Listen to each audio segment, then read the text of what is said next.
Frozen 2. My name is Jeremy Parsons. I'm the host of People Now on People TV and People.com. It's so good to see you. I've been talking with our guests backstage. They're very excited to come out. Go ahead and give a big hand for Kristen Anderson Lopez and Bobby Lopez.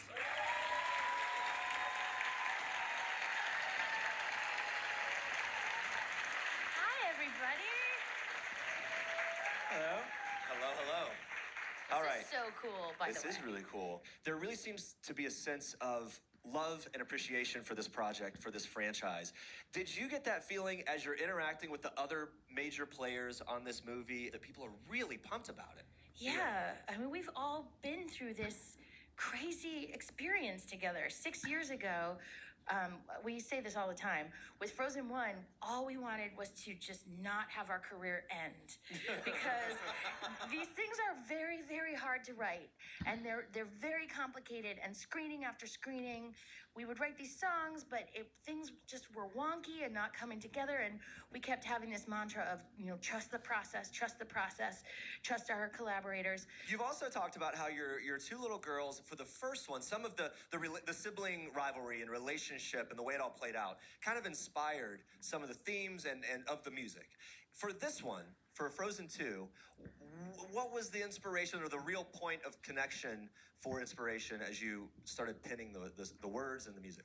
Well, it all starts with the story, because we're really we're talking to Chris and Jen every day, and they pitched us this idea. It was sort of the gem of an idea, and it was all about change, about these characters going through basically life changes and going from realizing that where they were wasn't where they needed to be, and that when we heard that, the journey that they would have to take to get where they needed to be, we realized there's a lot of music in this movie. There was a phrase that we were really inspired by, which was, there are two most meaningful days of your life is the day you are born and the day you realize why. And for one of our characters, I don't think Elsa had figured that out yet. Why do I have these powers? What are they meant for? And that led to a lot of questions, and especially for Jen and Chris. And then they kind of pulled us in and said, guys, I think we have Frozen 2. What do you think? And then we worked and talked for years and did research trips up to the top of the world up there, to Iceland and Norway and Denmark and Finland. And Jen and Chris came back with this amazing playground for us to play in that really had emotional peaks that we could write songs for.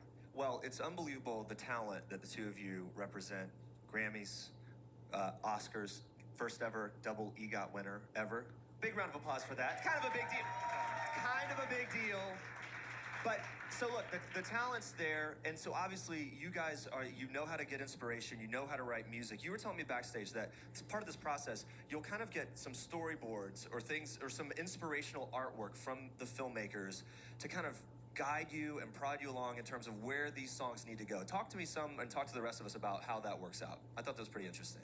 Well, it's sometimes we get these beautiful paintings because they paint paintings of sort of what the movie might look like just for inspiration. That we saw paintings that looked a lot like this. Not unlike what is behind us, yes. I mean, the Fall Forest. The leaves didn't move in the paintings, but it was basically like this. And sometimes they would even have photos from research trip or research they had done online, and just stuff to get us juiced for the situations we were writing about. And it's amazing how a picture can inspire a melody. It can just give you a feeling and get you closer. Anything that can get you closer to where you need to get is what you need. And there's also tons of talking about character. Well, sometimes when we write a song, there are script pages, and sometimes there aren't yet. Sometimes there's a little bit of drawings, and sometimes there aren't. And then sometimes we turn in a song that's only half done because we don't know where to take it next. And the storyboard artists and the directors give us some more ideas with images, and we take those images and finish the song with them. It's the coolest job ever. And we're so grateful because, I mean, there is the fun of just writing with your best friend up in a studio in Brooklyn.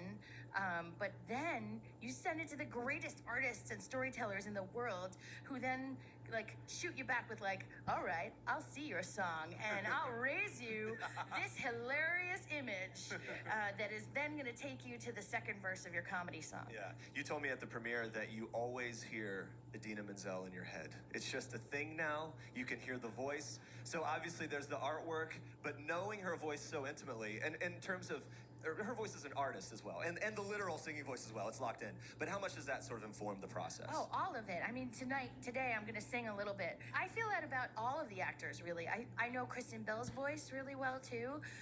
She's got this, like, clear as a bell, ironically, soprano that you can just take anywhere. Jonathan Groff's voice, we know really well. We didn't write Now for we him. do, yeah.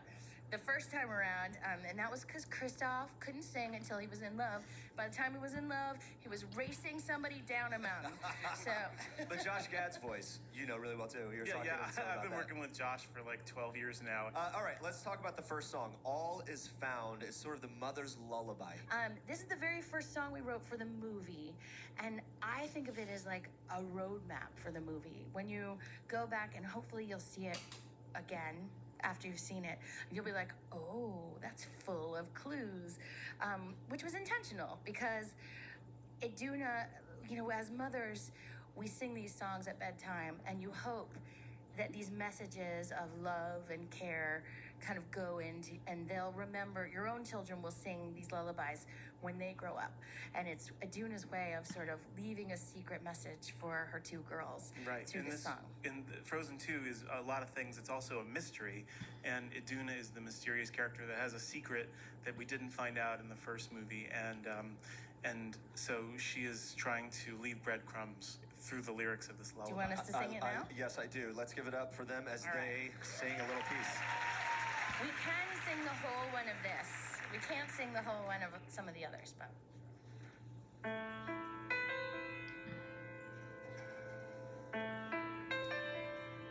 Where the north wind meets the sea, there's a river full of memory.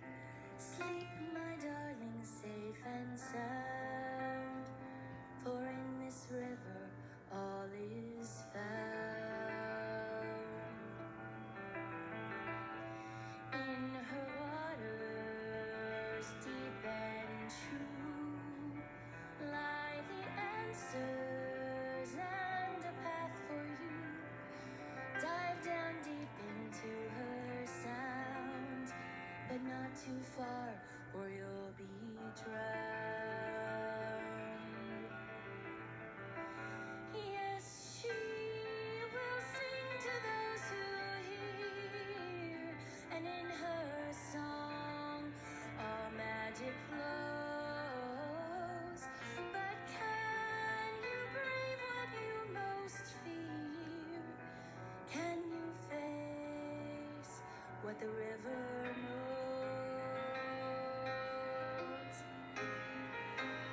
Where the north wind meets the sea, there's a mother full of memory. Come, my darling, homeward bound. When all is lost, then all is found.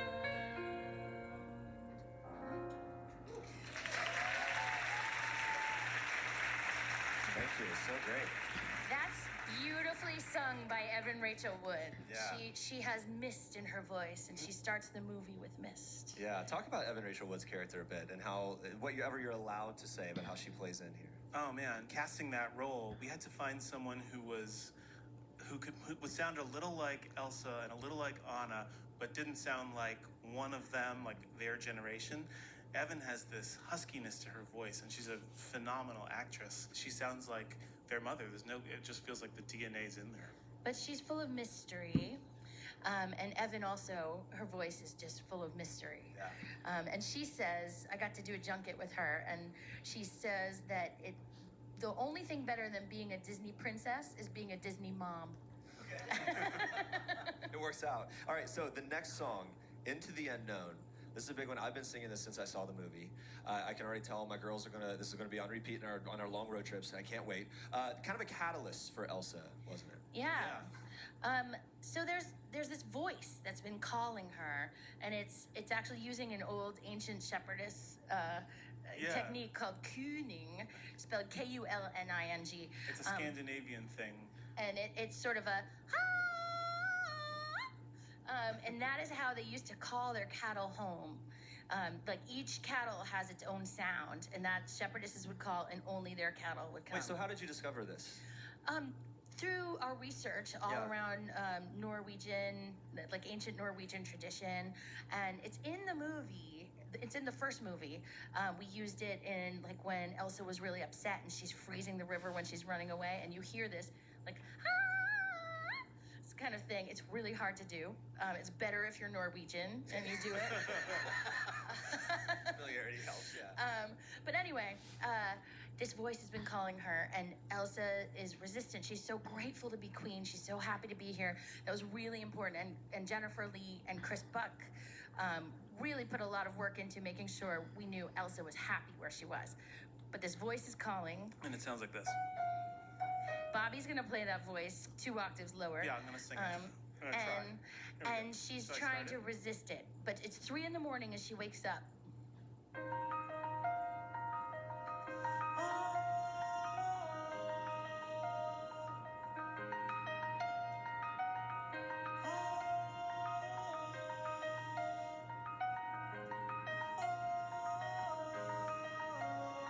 I can hear you, but I won't. Some look for trouble, while others don't. There's 1,000 reasons I should go about my day and ignore your whispers, which I wish would go away.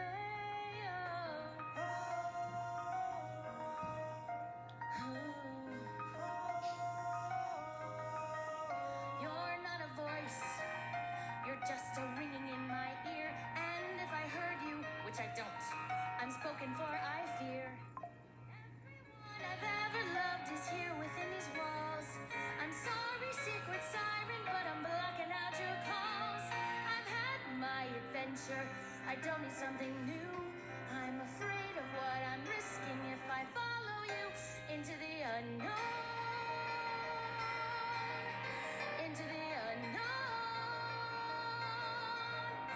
Into the unknown.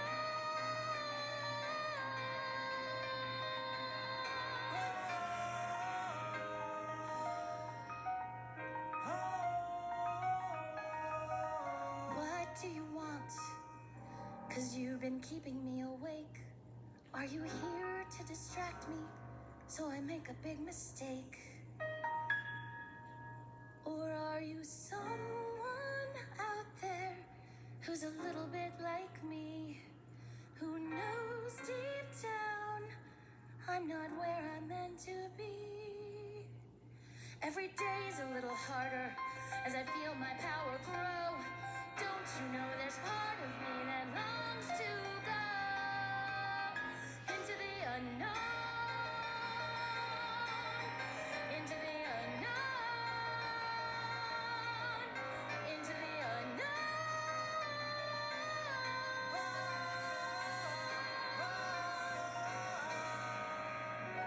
We're gonna stop there because it gets even bigger.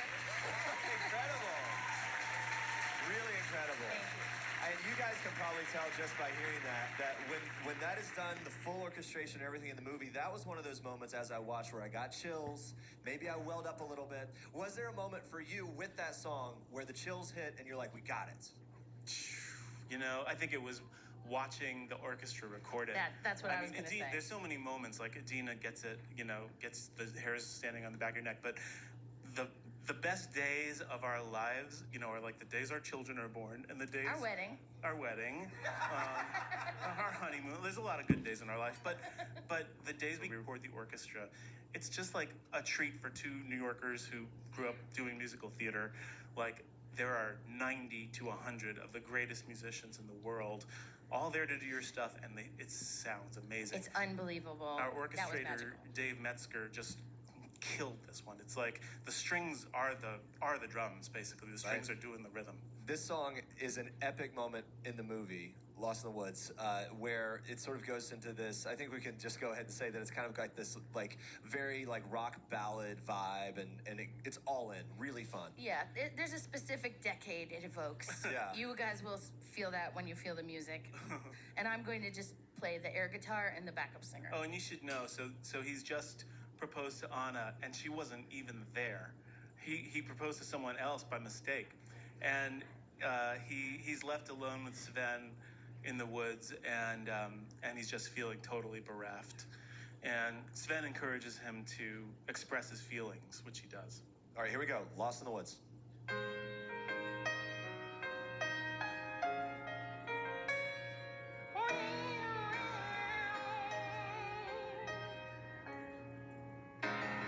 Again you're gone, off on a different path than mine. I'm left behind, wondering if I should follow. You had to go, and of course it's always fine. I probably could catch up with you tomorrow. But is this what it feels like to be growing apart? When did I become the one who's always chasing your heart? Now I turn around and find I am lost in the woods. North is south, right is left. When you're gone, I'm the one who sees you home. But now I'm lost in the woods, and I don't know what path you are on. I'm lost in the woods. It's the 80s, by the way. Up till now, the next step was a question of how. I never thought it was a question of whether. Where am I if we're not together forever? Now I know you're my true north, 'cause I am lost in the woods. Up is down, day is night when you're not there. Oh, you're my only landmark, so I'm lost in the woods, wondering if you still care. But I'll wait for a sign. I'm your path, 'cause you are mine. Until then, I'm lost in the woods. I'm lost in the woods. I'm lost in the woods.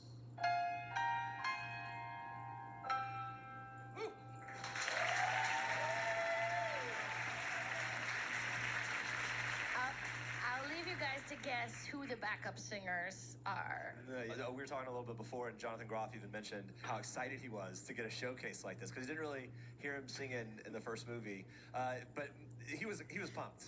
Oh, he was so great. And But who and knew he could sing? I mean, apparently this Jonathan Groff kid